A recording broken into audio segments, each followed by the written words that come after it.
What are trade routes in the spirit and algorithms in the spiritual computer language?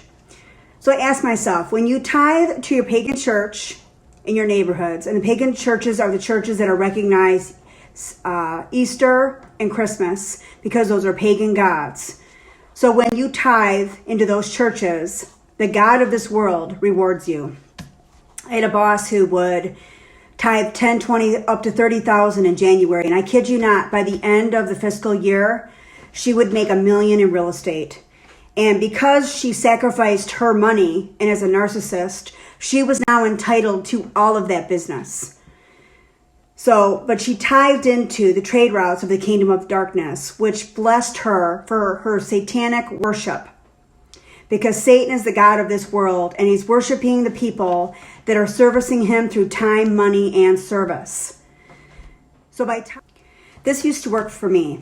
I would give to the church that I was attending, and it would seem like I would get real estate business. I'd get a buyer or seller, or something would sell, or some transaction would occur.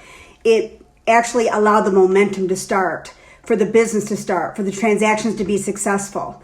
The God of this world was blessing me. And I don't know what I guess God was pulling me out of the world, but that I stopped being blessed by the God of this world. And so no business was coming to me. And so I started thinking about, what are these trade routes in the spirit?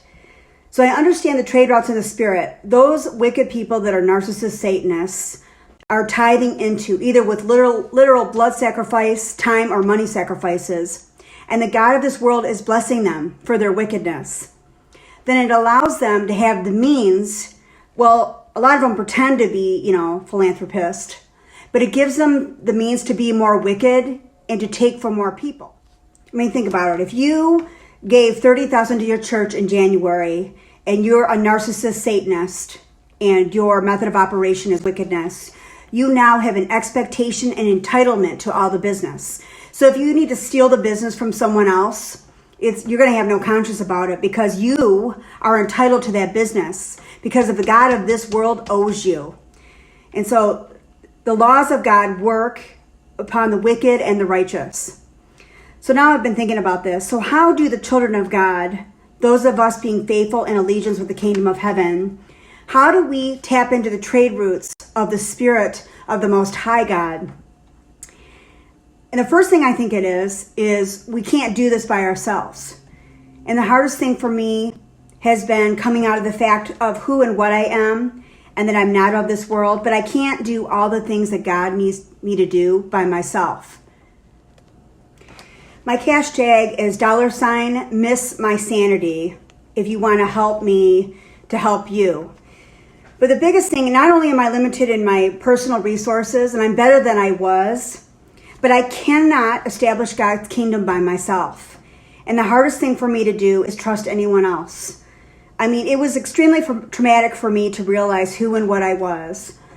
And that the education that I was getting wasn't coming from any person or internet or book or church, but it was coming directly from the divine. But the hardest thing for me to do is find other people that are in agreement that will help me to establish God's kingdom. It seems like the people who I think are supposed to be my allies appear not to be. And this really confuses me because I don't think it's the enemy putting that division and that dissension between people so that two of us can't get together.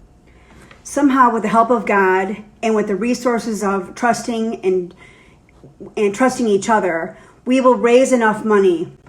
My first thing I want to raise money for is to create safe sanctuary housing with paid off mortgages. Now these would be with people that are going through really bad divorces, or people that are, living with a narcissist or Satanist, and then people that are truly being filtered that are the children of God.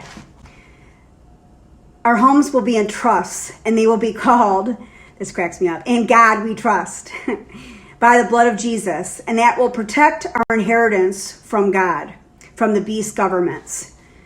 So I was looking at the figure eight the other day, and I realized that this figure eight is that geometry of the spirit. It represents a trade route in the spirit. So for every action, there's an equal and opposite reaction. It means there must be momentum. Here's an example of a spiritual trade route in the spirit. Matthew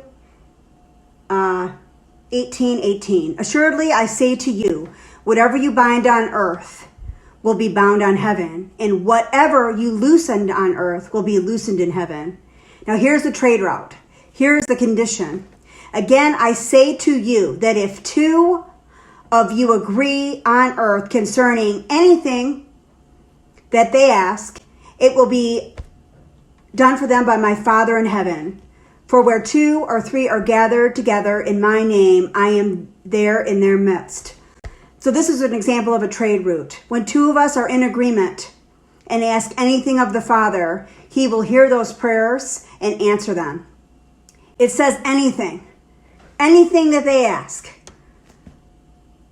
So that's a trade route. So the momentum is when two of you ask something, there is a spiritual agreement in the heavens that occur.